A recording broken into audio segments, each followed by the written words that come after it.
درود شریف پڑھیں بھائی تمام حضرات ایک مرتبہ۔ اللہم صلی علی سیدنا و سندنا و حبیبنا و مولانا محمد و بارک وسلم یا رب سلم وسلم علی حبیبک خیر الخلق کلہم۔ الحمد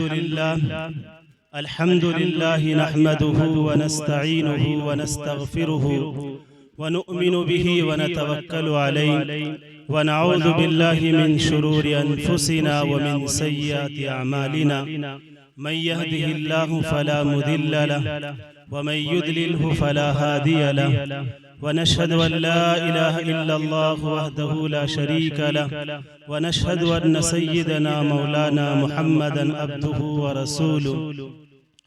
اعوذ باللہ من الشیطان الرجیم، بسم اللہ الرحمن الرحیم۔ انا نحن نزلنا الذکر وانا له لحافظون۔ وقال اللہ تبارک وتعالی فی مقام آخر، شہر رمضان الذی انزل فیہ القرآن ھدی للناس۔ وقال النبی صلی اللہ علیہ وسلم، اللہم بارک لنا فی رجب و شعبان وبلغنا رمضان وعلمک ما لم تکن تعلم وکان فضل اللہ علیک عظیما۔ رب اشرح لی صدری ویسر لی امری واحلل عقدۃ من لسانی یفقہوا قولی۔ صدق اللہ العظیم وصدق رسولہ النبی الکریم۔ اسٹیج پر رونق افروز علماء اعظام، سامعین کرام اور پس پردہ بیٹھی ہوئی ہماری محترم خواتین حضرات، مجھے بھی حکم ہے یہاں پر ہم سب کے محسن و کرم فرما استاد الاساتذہ حضرت مولانا ناظم قاسمی صاحب دامت برکاتہم العالیہ تشریف فرما ہیں۔ وہ ہمارے بڑوں کے بھی بڑے ہیں، استادوں کے بھی استاد ہیں، جن سے ہم نے پڑھا ہے حضرت مولانا انعام اللہ صاحب قاسمی اور بہت ساری بڑی بڑی شخصیات جن کے تربیت یافتہ وہ حضرات وہ شخصیت یہاں پر تشریف فرما ہے، ان کی موجودگی میں لب کشائی کرنا بے ادبی ہے، لیکن انہی حضرات کا حکم ہے کچھ دیر میں آپ حضرات کے سامنے لب کشائی کروں۔ اللہ تبارک و تعالی مجھے صحیح کہنے کی توفیق عنایت فرمائے، ہم سب کو عمل کی توفیق بخشے۔ حضرات گرامی، آپ کافی دیر سے اناؤنسر صاحب کی زبانی بھی اور ہمارے علماء کرام جو ابھی تک یہاں پر اسٹیج پر آئے ان کے بیانات سے مستفیض ہوئی۔ انہوں نے بڑی قیمتی اور مفید باتیں آپ کے سامنے عرض کی۔ باری تعالیٰ سبھی باتوں پر عمل کی توفیق عطا فرمائے۔ ویسے تو یہ قرآن پاک کی محفل ہے، قرآن پاک کی نسبت پر ہم سب یہاں پر جمع ہیں۔ اس ادارے نے الحمدللہ کچھ بچوں کا نادرہ قرآن پاک پورا کیا ہے۔ یہاں کے اساتذہ کرام نے محنتیں کی ہیں، یہاں کے ذمہ دار ادارہ نے کوشش کی ہے اور اللہ نے اپنے فضل و کرم سے پورا کرایا ہے۔ باری تعالیٰ اس مرتبہ نادرہ قرآن پاک بچوں نے پورا کرایا ہے، آئندہ حفظ قرآن پاک کی بھی توفیق بخشے اور اللہ تبارک و تعالی یہاں پر علماء صلحاء کی ایک جماعت تیار ہو، یہ شجر بارآور ہو اور اس شجر کے پھل پورے اس علاقے پر اور پورے اس علاقے سیراب ہو، اللہ تعالیٰ اس کے لیے قبول فرمائے۔ حضرات گرامی، میں نے آپ حضرات کے سامنے قرآن مقدس کی دو آیت مبارکہ پڑھی ہیں اور ایک نبی کریم صلی اللہ علیہ وسلم کی حدیث مبارکہ۔ اور جناب نبی کریم صلی اللہ علیہ وسلم کا معمول یہ تھا کہ اب سے 23-24 دن قبل نبی کریم صلی اللہ علیہ وسلم رمضان کی تیاریاں شروع کر دیتے تھے۔ یہ رجب کا مہینہ چل رہا ہے اور اس کی 22 تاریخ مکمل ہو کر 23 تاریخ شروع ہو چکی ہے۔ نبی کریم صلی اللہ علیہ وسلم اس مہینے کی ابتدائی اول ہی سے رمضان کی تیاریاں شروع کر دیتے تھے۔ جو آدمی جس چیز کی تیاری جس انداز کی کرتا ہے وہ کام اسی انداز تک پائے تکمیل تک پہنچتا ہے۔ ہمارے یہاں کیا ہوتا ہے کہ رمضان کسی کی زندگی میں 40 مرتبہ آ گیا، کسی کی زندگی میں 50 مرتبہ آ گیا، حق لیکن ہماری زندگی میں کوئی تبدیلی نہیں آئی۔ صحابہ کرام کی زندگی میں رمضان آیا، اسلاف کی زندگی میں رمضان آیا، بزرگان دین کی زندگی میں رمضان آیا تو اس نے انقلاب برپا کر دیا، تبدیلی پیدا کر دی۔ لیکن ہماری زندگی میں کوئی تبدیلی نہیں پیدا ہوتی۔ کیوں نہیں ہوتی؟ اس لیے نہیں ہوتی کہ ہم رمضان کو اس کی تیاریوں کے ساتھ نہیں گزارتے۔ جس طرح صحابہ کرام تیاریوں کے ساتھ گزارتے تھے، بزرگان دین کو رمضان کا اشتیاق رہتا تھا، اسلاف کو رمضان مشتاق رہتے تھے، ہمیں کوئی اس کی پتہ نہیں ہوتا۔ ہمیں تو تب رمضان کا پتہ لگتا ہے جب 29 شعبان کی جب چاند نظر آتا ہے، امام صاحب اعلان کرتے ہیں کہ چاند نظر آ گیا، سحری کی تیاری کر لیجئے۔ ہمیں تب پتہ لگتا ہے رمضان آ گیا، اس کی تیاری کرنی چاہیے۔ اتنا بڑا مہمان ہے، اللہ کے رسول صلی اللہ علیہ وسلم 2 مہینے پہلے رمضان کی تیاری کرتے تھے۔ ایک تابعی فرماتے ہیں کہ صحابہ کرام کا معمول تھا کہ 5-6 مہینے پہلے رمضان کے لیے تیاری کیا شروع کر دیا کرتے تھے، اعمال میں اضافہ ہو جایا کرتا تھا، اور رمضان کو اللہ کے رسول صلی اللہ علیہ وسلم کے بتائے ہوئے طریقے کے مطابق گزارتے تھے، اور پھر 5 مہینے اس کی مقبولیت کے لیے دعائیں مانگتے تھے۔ ہمارا تو رمضان آتا ہے، گزر جاتا ہے، اور عید پڑھ کر ہم سب لوگ جو نمازیں جو تھوڑا بہت قرآن پاک پڑھتے ہیں وہ سب مسجدوں میں رکھ کر آ جاتے ہیں۔ پھر ہماری زندگی میں کوئی تبدیلی نہیں آتی۔ ہم نہ حرام سے بچتے ہیں، نہ سود سے بچتے ہیں، نہ ہم دوسرے گناہوں سے بچتے ہیں، اس لیے کہ ہم نے رمضان کو تیاری کے ساتھ نہیں گزارا ہوتا۔ آدمی ہمارے گھر میں مہمان آتے ہیں، ماشاءاللہ جی جلسہ پروگرام ہوا، یہاں کے ناظم صاحب نے، یہاں کے ذمہ دار ادارہ نے، یہاں کے اساتذہ کرام نے مہینوں بھر پہلے تیاری کی، اشتہار چھپوائے، دعوت نامے علماء کرام کے پاس بھیجے، اور ڈیگ بریانی دوسری تمام چیزوں کی کاروائی کی، تب جا کر یہ پروگرام پائے تکمیل تک پہنچا۔ ہمارے گھروں میں شادیاں ہوتی ہیں، شادیوں میں کئی برس پہلے ہمارے یہاں جس وقت لڑکی تیار جوانی کی دہلیج پر قدم رکھتی ہے، اس زمانے سے ہی ہم بچی کے لیے سامان تیار کرنا شروع کر دیتے ہیں۔ 1 مہینے قبل ہمارے گھروں میں بھائی بھی تیاری میں لگا ہوا ہے، باپ بھی تیاری میں لگا ہوا ہے، بیٹا بھی تیاری میں لگا ہوا ہے کہ ہمارے گھر میں شادی ہے۔ مہینوں بھر پہلے تیاریاں ہوتی ہیں، تب کہیں جا کر اس پروگرام کو صحیح طور پر پائے تکمیل تک پہنچایا جاتا ہے۔ ہمارے گھر میں کوئی عام سا مہمان ہو جائے تو ہم گھر میں جو مہمان نوازی کی جو چیزیں ہوتی ہیں انہیں پہلے لا کر رکھتے ہیں، گھر صاف کرتے ہیں، دیواریں صاف کرتے ہیں، گھر کی چادریں بدلی جاتی ہیں، ہر چیز کی تیاری ہوتی ہے، تب جا کر مہمان کا صحیح طور پر استقبال کرتے ہیں۔ لیکن ہمارے یہاں رمضان کی کوئی تیاری نہیں ہوتی۔ ابھی ہمارے بہت سے لوگ سوچ رہے ہوں گے ابھی مولانا بھی تو 1.5-2 مہینہ ہے، رمضان کی کیا تیاری کی جائے؟ صحابہ کرام 6 مہینے پہلے تیاری کر رہے ہیں، اسلاف کئی مہینے پہلے تیاری کر رہے ہیں، اور ہمیں کوئی خبر بھی نہیں۔ ہم تو سوچیں گے ابھی تو بہت وقت پڑا ہے، اس لیے میرے بزرگوں دوستو ہم تیاری نہیں کرتے رمضان کی۔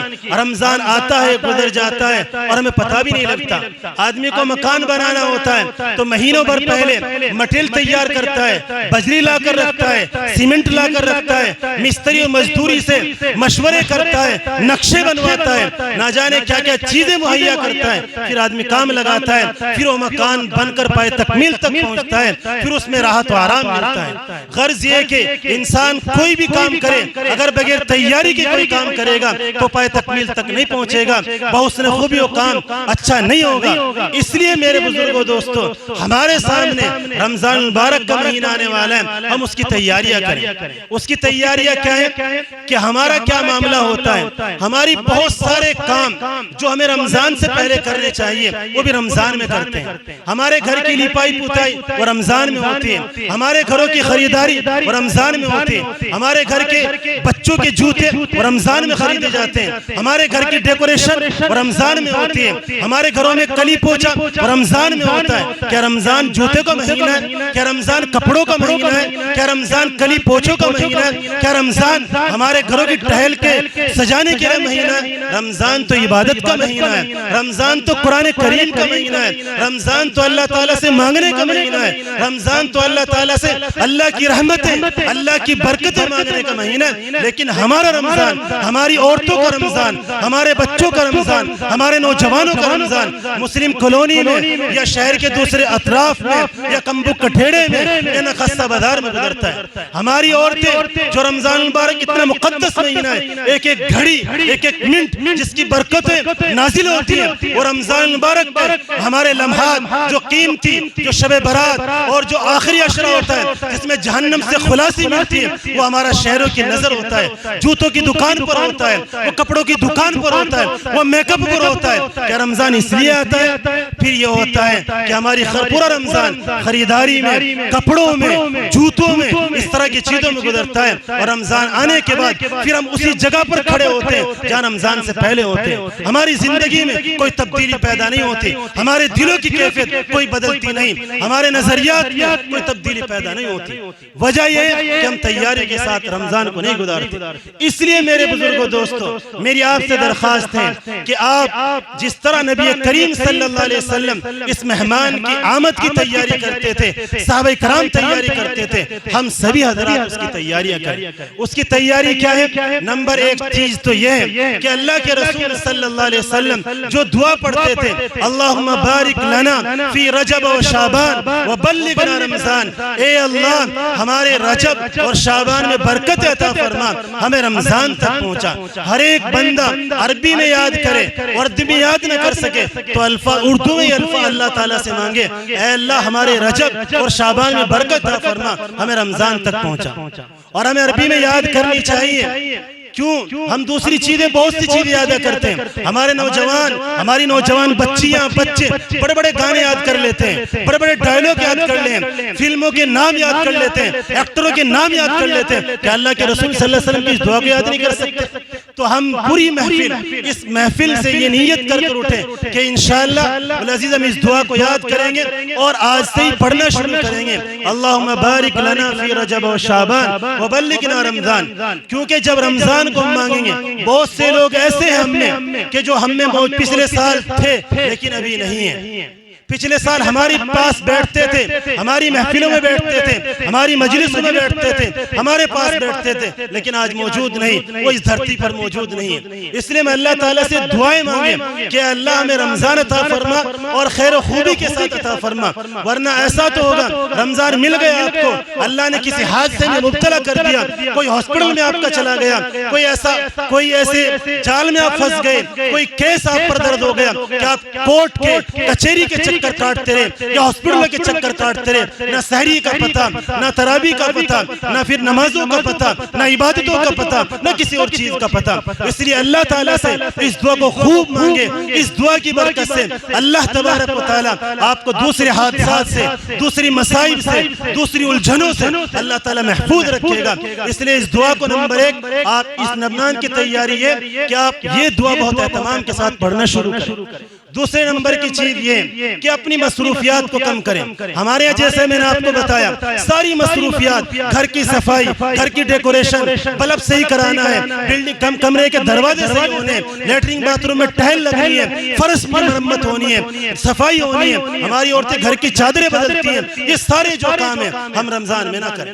رمضان کیونکہ اس کا مہینہ نہیں، یہ سارے کام آپ بھی کریں۔ ہم منع نہیں کرتے، اپنے بچوں کو جوتا نہ دلوائیں، آپ اپنے بچوں کو اچھے کپڑے نہ دلوائیں، عید پر اپنے گھر کی ڈیکوریشن نہ کریں، آپ سب کچھ کریں، لیکن رمضان سے پہلے کریں، شعبان میں کریں، رجب میں کریں، اس سے پہلے کریں۔ رمضان میں ہمارے گھر کی عورتوں کا بھی اپنے گھر کا ماحول یہ بنائے کہ ہماری گھر کی کوئی عورت بازار میں نہیں جائے گی، کوئی بہٹ نہیں جائے گی، کوئی مسلم کالونی بازار میں نہیں جائے گی، کوئی نخاستہ بازار میں نہیں جائے گی، کوئی کمبو کٹھڑے میں نہیں جائے گی۔ ہمارے گھر کی عورت مصلی پر بیٹھے گی، قرآن پاک پڑھے گی اور اللہ تعالیٰ سے دعائیں مانگے گی۔ اپنے گھر کا ماحول بنائے، ہر ایک آدمی اپنے گھر میں یہ چیزوں کا معمول بنائے کہ ہمارے گھر کی کوئی عورت رمضان مبارک میں باہر نہیں جائے گی۔ ہم بھی جو اپنے کام ہے سارے، ہمیں گھر کا راشن لے کر آنا ہے، دوسرے کام کرنے وہ سارے رمضان سے پہلے میں کرنے. رمضان میں ہمارے گھر کی جو مصروفیات, جو ایسی چیز ہے جس کے بغیر چارہ ہی کار نہ ہو, جو گل سڑک سکتی ہو, جس کے لیے مجبوری ہو, اس کے لیے آپ بازار کے لیے نکلیں. کیونکہ رمضان مبارک بازار کا مہینہ نہیں,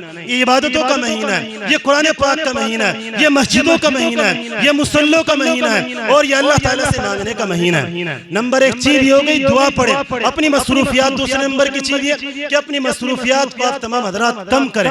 تیسرے نمبر کی چیز یہ ہے کہ آپ حضرات قرآن پاک پر خوب اہتمام سے پڑھیں. یہ قرآن پاک کا مہینہ ہے, شہر رمضان الذی انزل فیہ القرآن, یہ قرآن پاک کا مہینہ ہے, یہ قرآن پاک اس میں نازل ہوا. اس میں قرآن پاک تراویح مرد حضرات اہتمام کے ساتھ تراویح میں قرآن پاک کو پڑھیں, لے کر بیٹھیں اور اب قرآن پاک کو درست کریں. آج ہمارے یہاں کیا ہوتا ہے, بہت سی عورتیں, بہت سے مرد قرآن پاک پڑھتے ہیں, رمضان مبارک میں لے کر بھی بیٹھتے ہیں, لیکن قرآن پاک درست نہیں, الفاظ درست نہیں, تجوید درست نہیں, شین اور شین کا پتہ نہیں, زواد اور سواد کا پتہ نہیں. پھر کیا ہوتا ہے کہ بہت سے لوگ, حدیث میں آتا ہے کہ قرآن پڑھنے والے ایسے ہوتے ہیں جنہیں اللہ تبارک و تعالیٰ کی طرف سے رحمتیں نہیں بلکہ ان پر قرآن پاک لعنت بھیجتا ہے. وہ ایسے ہی لوگ ہوتے ہیں جو قرآن پاک کو صحیح پڑھنے کی کوشش نہیں کرتے اور ان پر صحیح پڑھا نہیں جاتا. کوشش کرے بندہ, کوشش کرنے کے بعد پھر صحیح نہ پڑھا جائے, پھر اللہ تبارک و تعالیٰ اس پر معافی ہے. لیکن ہم کوشش بھی نہ کریں, اور کوشش کیسی ہوتی ہے, کوشش ایسی ہوتی ہے جس طرح آپ روزی کمانے کے لیے کوشش کرتے ہیں, دوسرے کام کے لیے کوشش کرتے ہیں, کمپنی میں جانے کے لیے کوشش کرتے ہیں, اپنے کام کے لیے کوشش کرتے ہیں, جو جدوجہد, جو فکر آپ پیسے کمانے کے لیے کرتے ہیں وہی فکر ہو. یہ نہیں کہ بس ایک آدھ مرتبہ قرآن پاک لے کر بیٹھ گئے, جی ہمارے تو صحیح نہیں ہوا, ہمارا تو درست نہیں ہوا. تو اس لیے قرآن پاک صحیح پڑھنے کی کوشش کریں. یہ ہمارے سماج اور معاشرے کی بہت بڑی غلطی ہوتی ہے کہ بہت ہم لوگ پڑھتے تو ہیں لیکن درست کر نہیں پڑھتے. اس لیے قرآن پاک, یہ رمضان مبارک قرآن پاک کا مہینہ ہے. نبی کریم صلی اللہ علیہ وسلم حضرت جبرائیل امین دو دور کر لیا کرتے تھے, تو اس لیے خوب قرآن پاک پڑھیں. ہماری عورتیں بھی پڑھیں, ہمارے مرد حضرات بھی پڑھیں. شیخ ذکر رحمۃ اللہ علیہ کے گھر کی عورتوں کا یہ عالم تھا رمضان مبارک میں کہ 18 پارے ایک ایک دن میں کام کاج کے ساتھ پڑھ لیا کرتے تھے. ہماری گھر کی عورتوں کو قرآن پاک پورا نہیں ہوتا, ہمارے مردوں کو قرآن پاک پورا نہیں ہوتا, 1-2 پارے پڑھتے ہیں رمضان مبارک ختم ہو جاتا ہے. اس لیے جن حضرات نے اب اس مرتبہ یہ سوچے کہ جتنی پچھلی غلطی ہوئی, جتنی پچھلی کوتاہیاں ہوئی, ہم سے غلطیاں ہوئی, کوتاہیاں ہوئی, ہم نے رمضان میں قرآن نہیں پڑھا یا ہمارے روزے چھوٹے, اس مرتبہ نہیں چھوٹیں گے. اس مرتبہ ہم رمضان میں غفلت نہیں گزاریں گے, ہم زیادہ پڑھیں گے, درست کر پڑھیں گے اور رمضان مبارک کا احتساب کے ساتھ گزاریں. حاسبوا قبل ان تحاسبوا, حضرت عمر رضی اللہ تعالیٰ عنہ قول ہے کہ مرنے سے پہلے اپنا احتساب کر لو. ہر ایک آدمی کو قیامت کے دن حساب دینا ہے. وہ دیکھے میری زندگی کیسے گزر رہی ہے, ہر آدمی اپنی زندگی میں جھانک کر دیکھ سکتا ہے میں نے زندگی کیسے گزاری ہے, میری زندگی میں کتنی کوتاہی ہے, کتنی غفلتیں ہیں, اور میں نے زندگی کے جو رمضان پہلے گزارے اس میں کتنی خرابیاں کی ہیں, میں نے روزے کتنے چھوڑے ہیں, میں نے سحری کا اہتمام کتنا نہیں کیا, میں نے صدقہ خیرات صحیح طور پر نہیں کیا, میں نے زکوٰۃ صحیح طور پر ادا نہیں کی, میں نے اعتکاف نہیں کیا, میں نے قرآن پاک نہیں پڑھا. وہ اپنی زندگی پر غور کرے کہ پچھلے سال میں نے کیا کیا کوتاہیاں کی تھی, میں انشاءاللہ یہ کوتاہیاں نہیں کروں. اور اپنا آدھا گھنٹہ سوچیں اور ایک رجسٹر بنائیں, ایک رجسٹر پر پیج پر لکھیں کہ مجھے رمضان مبارک میں یہ کام کرنے, مجھے اشراق پڑھنی ہے, تہجد پڑھنی ہے, کسی کی خیر خواہی کرنی ہے, اتنا قرآن پاک پڑھنا ہے. ایک کالم بنا لیں آپ صبح سے لے کر شام تک کے اپنے معمولات, اور اس میں روزانہ ٹک لگائیں کہ میں نے اشراق پڑھ لی, ٹک لگائیں, میں نے تہجد پڑھ لی, ٹک لگائیں, میں نے قرآن پاک کی تلاوت کر لی, ٹک لگائیں, میں نے روزانہ اتنی مرتبہ اتنے روپے صدقہ کرنا ہے. جتنی جو چیزیں آپ نے کر لی ہیں, جو اعمال آپ نے کر لیے ان پر ٹک لگاتے جائیں, اور جن پر نہیں کر سکے اس پر کاٹی کا نشان لگا دیں, اور اس پرچے کو روزانہ دیکھیں کہ میں نے کل کیا چھوڑا تھا, میرا آج وہ چیز نہیں رہنی چاہیے. اس لیے میرے بزرگوں دوستوں, اگر ہم نے رمضان مبارک کو اسلاف کے طریقے پر, بزرگان دین کے طریقے پر گزارا تو انشاءاللہ العزیز ہمارا رمضان ایسے گزرے گا جس طرح اسلاف کو گزرتا تھا. وہ برکتیں آتی تھی, کیونکہ دیکھا ہوگا آپ نے موبائل ہمارے پاس سب کے پاس ہے, اگر ہم صبح کو بیٹری چارج نہ کریں اس کی تو ڈسچارج ہو جاتا ہے, یہ چل نہیں پاتا. رمضان مبارک بیٹری چارج کرنے کا مہینہ ہے, یہ ہمارے اندر کی دلوں کی کیفیت کو بدلنے کے لیے آیا, یہ ہمارے اندر کی گندگی کو دور کرنے کے لیے, یہ ہماری ایسی بیٹری چارج کرے گا کہ جس کی بنیاد پر ہم 11 مہینے صحیح طور پر گزار سکیں گے. اگر ہم رمضان کو صحیح طور پر نہیں گزاریں گے تو ہمارے 11 مہینے درست نہیں گزریں گے.